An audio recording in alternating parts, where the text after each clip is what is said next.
പഴനിയിലെ തൈപ്പൂയ കാവടിയാട്ടവും ശ്രീമുരുകന്റെ സ്വർണ്ണ തേരോട്ടവും ദർശിക്കാൻ അയിലൂരിൽ നിന്നും തീർത്ഥയാത്ര പുറപ്പെട്ടു.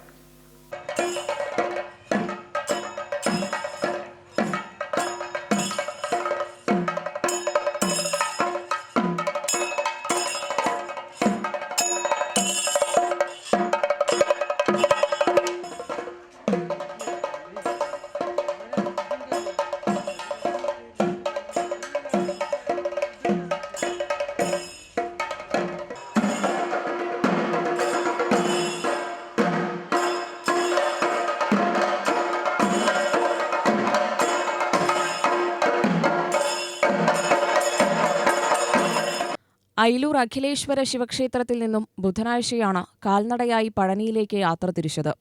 രാവിലെ വിവിധ പൂജകൾ നടന്നു. കാവടിയേന്തിയ ഭക്തർ പിന്നീട് തെരുവ് ഊർവലം നടത്തി.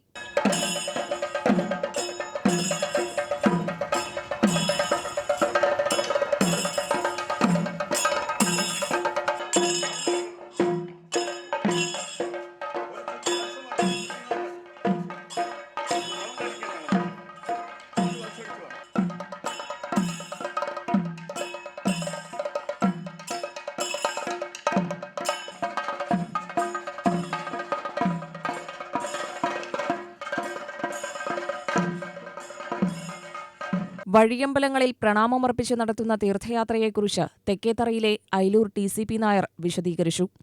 5 മണിക്ക് ഗണപതി ഹോമം, പിന്നെ പൂജ കാര്യങ്ങളുടെ അഭിഷേകം കാര്യങ്ങളൊക്കെ നടന്ന് 11 മണിക്ക് പല അഭിഷേകം പായസം വെച്ചിട്ട് 12 മണിക്ക് കാവടി പൂജ നടത്തി. പിന്നെ 4 മണിക്ക് അവിടുന്ന് എഴുന്നള്ളി പുരാതന അയ്യപ്പൻകാവ് തെക്കേത്തറ മാരിയമ്മകോവിൽ ചക്കടി മാരിയം കോവിൽ, അവിടുന്ന് അങ്ങനെ മന്നം ശ്രീകുറുമ്പ ഭഗവതി, അവിടുന്ന് കൃഷ്ണൻ കോവിൽ, അയിലൂർ അഖിലേശ്വര ക്ഷേത്രം, ലാസ്റ്റിൽ ഇവിടുന്ന് നമ്മുടെ ഗണപതി കോവിൽ പുഴ അടുത്തിരിക്കുന്നത്, അവിടുന്ന് അങ്ങനെയായിട്ട് നമ്മൾ കണിയമംഗലം സുബ്രഹ്മണ്യ കോവിൽ തൊഴുതിട്ട് അങ്ങനെ യാത്രയാകുന്നു. ഇന്ന് വൈകുന്നേരം കാമറച്ചെള്ളിയിൽ സുനിൽ ആശ്രമത്തിൽ തങ്ങുന്നു. നാളെ കാലത്ത് അവിടുന്ന് പുറപ്പെടുന്നു. മറ്റന്നാൾ കാലത്ത് പഴനി എത്തും.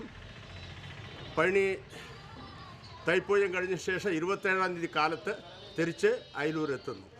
UTV news, Palakkad.